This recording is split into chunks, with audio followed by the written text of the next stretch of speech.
안녕하십니까. 원영 이정의 명리 산책 가이드 박이정입니다. 오늘 이 시간에는 육식갑자에 대한 말씀을 좀 드리겠습니다. 이 육식갑자라고 하는 것은 그리 구조가 까다롭지는 않습니다. 천간이 10자로 되어 있고 지지가 12자로 되어 있어요. 그래서 천간이라고 하는 갑을병정 무기경신 임계는 천기를 나타냅니다. 그와 상대적으로 지지라고 하는 것은 땅의 기, 지기를 나타내는데요. 그 중심에 서 있는 것은 천기입니다. 그래서 천기 갑을병정 무기경신 임계는 움직이지 않고 고정된 위치에 서 있습니다. 그 고정된 위치에 서 있는 천간을 쫓아서 지지가 따라 배열이 되는 것이죠. 그럼 천간이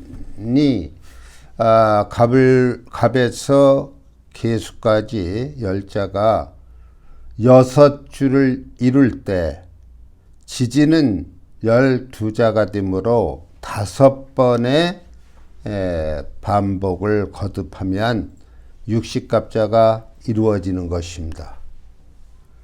이 육식갑자가 만들어진 그 과정에 대해서는 명확치 않습니다. 전설적으로 전해질 뿐인데요. 그 중국의 대효씨가 나라를 다스릴 때 굉장히 어지러웠던 모양입니다. 하늘에 제를 지내고 그 평안함을 기원했답니다. 그때에 이 천간과 지지를 결합해서 육식갑자를 만들었더니 세상이 편안해졌다. 그 정도의 전설이 기록에 남아 있습니다. 그런데 이 육식갑자는요, 명리를 공부한다고 한다면은 기본 중에 기본입니다. 이 육식갑자가 없으면은 사주를 만들 수도 없고, 전혀 인간의 운명을 해석하는 데 있어서 기준이 없습니다. 그래서 이 육식갑자는 우리가 가장 바탕이 되는 것이라고 볼 수 있겠는데요. 간단하게 그 갑을병정 천간과 지지가 어떻게 결합하는가 한번 칠판을 보도록 하겠습니다. 제가 여기에 갑을병정 무기경신 임계라고 식간을 써놨습니다. 여기에 지지가 자에서부터 시작이 되죠. 그래서 이 갑 밑에다가 자를 결합시킵니다. 그럼 갑자라고 하는 기둥이 만들어지는 거예요. 그래서 자축 순서대로 결합을 해 나갑니다. 자축인 묘, 진, 사, 오, 미, 신, 유. 그러면은 술과 해가 이 천간의 짝을 못 찾고 있네요. 지지는 12자가 되기 때문에 아무렇게도 10자만 결합이 되고 나머지 지지의 2자는 천간이 비어 있는 것이죠. 훗날에 우리는 공망이라고 하는 것을 배우게 되는데요. 이때 이 술과 해는 공망에 해당이 되는 것입니다. 그 공망에 대한 자세한 설명은 후로 미루고 오늘은 육식갑자가 만들어지는 과정 그리고 사주와 울로에 대한 말씀을 드리겠습니다. 여기에서 이렇게 지지가 10개는 짝을 찾아서 만들어졌지만 술과 해가 천간을 만나지 못했죠. 그래서 다시 여기 갑 있는 데다가 술을 붙이고 을에다가 해를 붙여서 짝을 찾게 됩니다. 그러면은 다시 이 병에서 자가 시작되는 거예요. 그래서 자, 축, 인, 묘 하고 또 순서로 가게 되면은 그 다음에는 신과 유라고 하는 것이 짝을 못 찾고 마는 것이죠. 이럴 때 이 또한 공망이 되는 것입니다. 이렇게 해서 천간이 6줄로 배열되고 그 밑에 12자의 지지가 순차적으로 배합됨으로써 육식갑자가 형성된다. 이 육식갑자가 사주의 바탕이다. 그렇게 우리가 말씀을 드릴 수 있겠습니다. 그러면은 이러한 육식갑자를 한번 사주로 만들어 보겠습니다. 여기 빈 공간에 연, 월, 일, 시를 써놨어요. 여기 이 연, 월, 일, 시가 사주예요. 4개의 기둥이란 뜻이죠. 위에는 반드시 천간이 위치하게 되어 있고 밑에는 지지가 자리 잡게 되어 있습니다. 그러면은 지금은 계묘년이 됐죠. 그래서 여기다가 계묘라고 하는 하나의 기둥을 넣습니다. 계묘년입니다.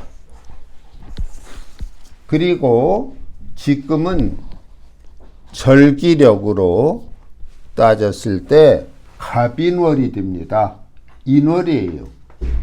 갑인이라고 하는 것이 월주에 놓이게 되고 오늘 이 방송일이 2월 15일이네요. 양력으로. 그러니까 15일에 일진, 갑진이 됩니다. 그래서 갑진하고 넣게 되고요. 지금 시간이 11시를 넘어서고 있습니다. 그러면은 사시가 돼요. 그래서 기사시 이렇게 만들어지는 것이죠. 만일 요 순간에 한 아기가 태어났다면 이와 같은 사주를 갖게 될 것입니다. 여긴 이 하나의 기둥은 전부 육식갑자에서 옮겨 놓은 것이죠. 이렇게 해서 사주가 만들어졌다. 그럼 이제 요 사주의 풀이 과정에 대해서는 앞으로 우리가 더 공부를 해야 되겠고요. 천간에 떠 있는 것들은 순도 100% 그 자체의 길을 가지고 있습니다. 근데 이 지지 속에는 우리가 앞에서 말씀드린 지장간, 암장이라고 하는 것이 있어서 월요일 분야로 봤을 때는 비율로 구분이 되고요. 그냥 인원용사인 그런 암장간으로 볼 때에는 하나하나가 일간과 대비되는 그러한 육신의 모습으로서 들어있는 것입니다. 자, 너무 앞서 나가는 것 같아서 좀 더 우리가 육식갑자와 이 사주 그리고 그 사주에 따르는 운에 대한 말씀을 드리도록 하겠습니다. 이렇게 해서 사주가 만들어졌어요. 근데 이 사주의 그 종류라고 할까요? 다시 말하면은 예를 들어서 우리나라 인구가 약 5천만이라고 할 때, 좀 더 정확히 얘기하면 한 5,200만 정도가 되는 걸로 알고 있습니다만, 5천만이라고 했을 때, 이와 똑같은 사주를 가질 수 있는 그 비율은 채 100명이 되질 않습니다. 대개 그 사주의 그 명조를 우리가 계산해 보면 51만 8,400개의 명조를 이루고 있다. 근데 그것을 그렇게 단순하게만 생각할 것이 아니에요. 왜냐면 우리가 시간을 24시간이니까 2시간 단위로 해서 12개의 지지로 나타냅니다만은 자시의 경우는 우리 요즘에 야자시다, 조자시다 라는 또 구분이 얘기되고 있습니다. 그렇게 야자시와 조자시까지 우리가 계산을 한다면 한 56만 1600여 개의 명조가, 사조가 만들어진다고 볼 수 있습니다. 그러니까 우리가 약 5천만의 인구가 있다면 약 100여 명에 가까운 그런 같은 사주가 만들어지는 것이죠. 거기에 이제 남자, 여자가 있습니다. 사주는 똑같지만 운의 진행 과정은 다릅니다. 다시 말하면 대운의 진행은 달라요.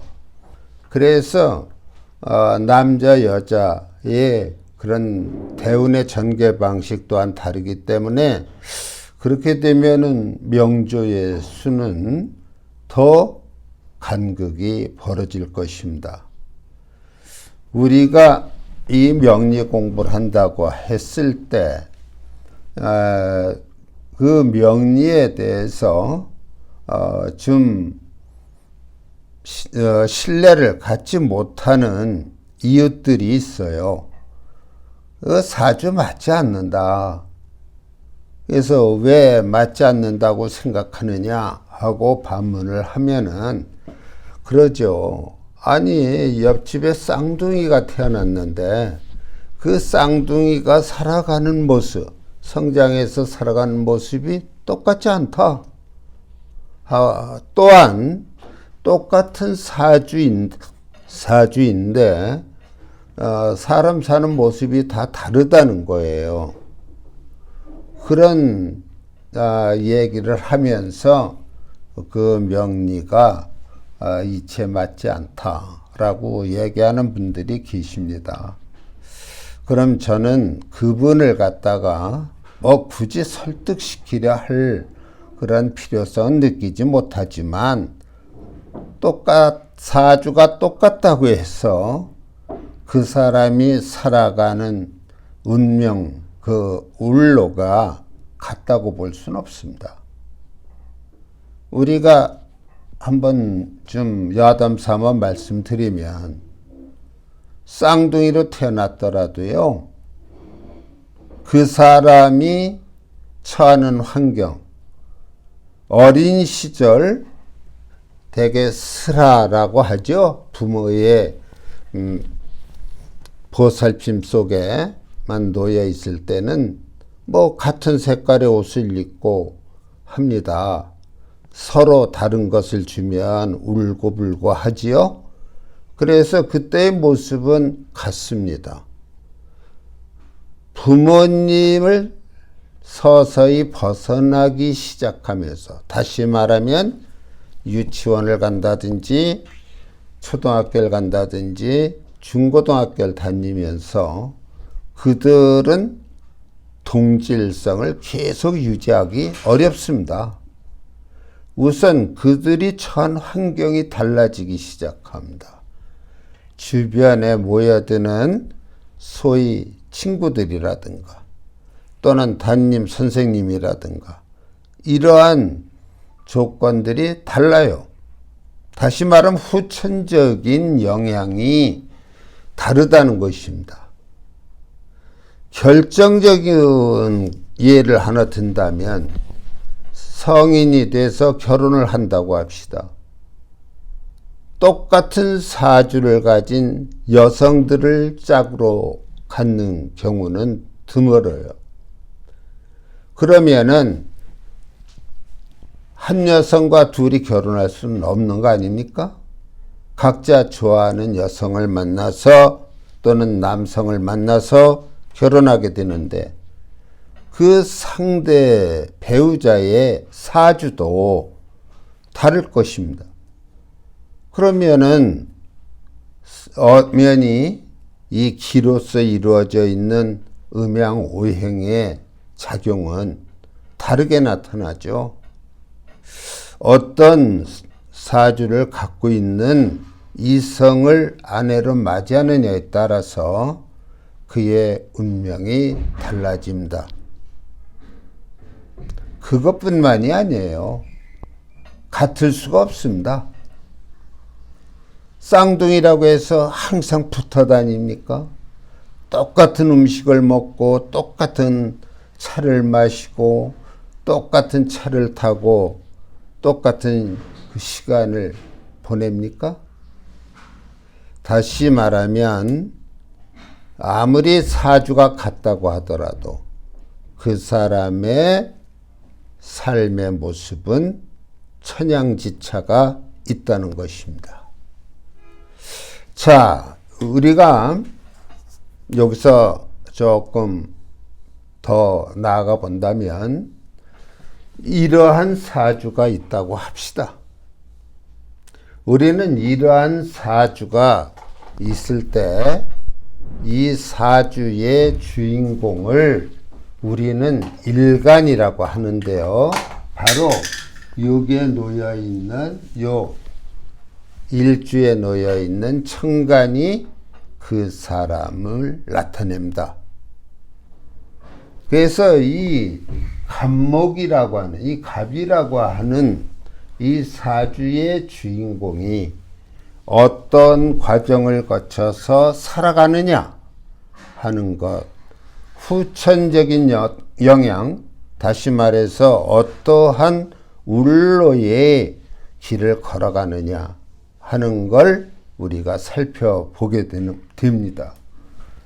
우선 이와 같은 사주, 이것이 남자의 사주라고 한다면 이 사람에게는 여러 종류의 운이 놓이게 됩니다. 그 운에는 대운이라고 하는 것이 있고요. 대운이라고 하는 것이 있고 세운이라고 하는 것이 있습니다. 또 한 달 한 달의 운세인 월운이라는 것이 있고 하루하루의 운세인 일진이 있습니다. 더 좁혀 들어가면은 시운도 있을 수 있죠. 분운도 있을 수 있고 초운도 있을 수 있습니다. 어떤 순간적인 찰나적인 일들, 그럴 때는 아마 시운의 영향도 작용이 된다고 볼 수 있겠죠. 자, 이러한 사주를 가진 남자 주인공이 있다고 한다면 이 제일 먼저 대운이라고 하는 것이 놓이게 됩니다. 큰 대자를 써서 대운이라고 합니다. 근데 저는 이 대운이라고 하는 것을 아주 크고 좋은 그런 광범위한 그런 운이라고 생각하지는 않습니다. 다만 이 대운은 이 사람이 평생을 살아가는 데 있어서 그 모습을 대략적으로 예측할 수 있는 운이다. 그런 말이에요. 크고 좋은 운이란 뜻이 아니에요. 대략적인 운이다 라고 보시면 됩니다. 그러면은 이 사람에게 있어서 가장 중요한 운은 뭐냐? 세운이라고 생각을 해요. 이 세운을 우리는 1년 1년에 운이 든다고 볼 수 있는데요. 올해가 계묘년이라면 이 계묘가 이 사람의 1년간의 운을 나타내는 것입니다. 이 세운을 다른 말로는 세군이라고 하는데요. 이 군은 임금을 말합니다. 그러니까 운에 있어서 임금과 같은 존재가 세운이라는 얘기죠. 이러한 세운이 있는가 하면 이 1년은 12달로 되어 있지 않습니까? 월운이 있어요. 월운. 한 달 한 달에 운이 드는 월운이 있습니다. 월운이 있고 하루에 운을 나타내는 일진이 있는 것입니다. 일진이 있어요. 그래서 일진이 있는데 일운이라고도 하죠. 또 하루는 12시간입니다. 시운도 있는 겁니다. 자, 이런 걸 통틀어서 우리는 울로라고 하는 것입니다. 운의 흐름, 운의 흐름의 길. 그러면은 여기서 이 사주와 운의 역할을 간단하게 말씀드린다면 이 사주는 선천적이에요. 선천적이고 숙명적입니다. 이 사주는 그 사람이 태어나서 이 세상을 하직할 때까지 바뀌지 않습니다. 그래서 이 사주는 선천적이고 숙명적이라고 해서 좀 우리가 심각하게 생각하는 면도 없지 않아 있는데요. 이 사주가 나타내는 것이 북이 빈천입니다. 북이 빈천. 어떻게 얘기하면 이 사주를 보고 이 사람은 부한, 귀한, 가난한, 천한 그러한 팔자를 타고났구나 그렇게 얘기할 수 있겠는데요. 요즘의 명리 해석에 있어서는 그런 극단적인 해석을 좋아하지 않는 것 같습니다. 아니, 모든 인간은 평등한데요. 태어나는 순간에 이러한 북의 빈천이 결정된다고 하는 거 한번 좀 생각해 볼 문제가 아닌가 하고 얘기들을 하십니다만, 북이 빈천의 차이는 분명히 있습니다. 우리 인구가 5천만이라고 한다면 다 부자가 되는 거 아니에요. 다 귀하게 되는 것이 아니고 다 가난한 것도 아닙니다. 전 가끔 백화점에 가서 그 많은 상품들의 진열된 모습을 보고 놀랄 때가 있는데요. 사실은 제가 가장 좋아하는 애착이 가는 물건 중에 하나가 만년필입니다. 어린 시절에 그 펜으로 글을 쓰던 시절에 만년필이 왜 그리 좋아 보이는지 지금까지도 그 만년필에 대한 이미지를 잊지 못하고 있는데요. 백화점에 가서 만년필을 구입하려고 하니까 가격이 천차만별이에요. 제가 쓰고 싶은 것, 사고 싶은 것은 단 기십만 원에 불과한 만년필을 원했는데 가서 보니까 진열되어 있는 것들은 기천만 원에 이르는 만년필도 있더라고요. 소위 그 명품이라고 하는 것 말입니다. 제 아내의 핸드백을 사줄 때에도 소위 그 명품이라고 하는 것 때문에 갈등을 느낍니다. 이런 모든 물건들, 우리 인간 생활에 필요한 가구나 하다못해 책걸상에 이르기까지 다 격이 있습니다. 다시 말하면 인간의 부귀빈천이 있듯이 그러한 사물들에도 그러한 부귀빈천이 있다라는 것이죠. 자, 그 다음에 이러한 대운, 세운, 월운, 일운 하는 이런 걸 우리가 운이라고 하는데 이 운은 후천적입니다. 또한 이 운은 우리의 노력에 의해서 어느 정도 보완이 될 수도 있습니다. 그래서 이 운은 후천적이고 노력에 의해서 어느 정도 보완도 됩니다만 이 운은 우리 인간의 기륭화복을 나타내요. 기륭화복. 그래서 명조는 사주는 부귀빈천을 이 운에 의해서 기륭화복이 이루어지는데 우리가 어떻게 짝이 지어지느냐. 아무리 부한 사주를 타고났더라도 흉하고 화가 미치는 운을 만나면 부자가 될 수 없습니다. 아무리 가난하고 천한 그러한 사주를 가지고 태어났더라도 길하고 복이 있는 운을 만나면 재벌이 될 수도 있습니다. 이렇게 사주와 운의 작용이 다르고요. 그것을 우리가 어떻게 배합된 그러한 삶을 살아갈 수 있는가가 이 사주와 운로에 달렸고 이 사주를 명조라고도 하거든요. 목숨 명자를 씁니다.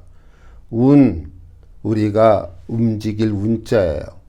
그래서 이 운과 사주를 합쳐서 운명이란 말을 전 쓰고 있다고 생각을 합니다. 자, 오늘 더 길게 말씀드리고 싶지만 시간이 제약이 있어서 오늘은 이 정도로 마치고요. 다음 시간에 이 운로에 대한 보완 설명과 다음 과정을 강의하도록 하겠습니다. 여러분 들어주셔서 대단히 감사합니다.